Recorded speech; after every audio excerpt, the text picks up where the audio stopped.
গণহত্যা ক্ষমা করার কোনো অধিকার কারো নেই বলে মন্তব্য করেছেন জামায়াতে ইসলামীর আমির ডাক্তার শফিকুর রহমান।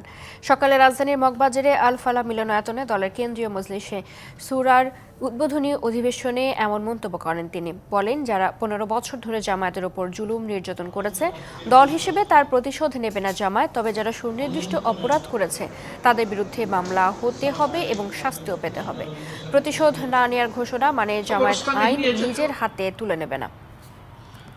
শুধু তাকে হত্যা করেই ক্ষান্ত করা হয়নি, যারাই অপকর্ম করেছেন তাদেরকে দুনিয়া এবং আখিরাত দুই জায়গায় আমরা বিশ্বাস করি যে তাদের পাওনার মুখোমুখি হতে হবে। বিরোধী দল বিএনপি, উলামায়ে কেরাম, বিভিন্ন ধর্মীয় সংগঠন, তাদের উপরেও একই ধরনের তাণ্ডব চালানো হয়েছে। একটা অংশকে পুরোপুরি শেষ করে দেওয়ার এই খায়েশ ছিল।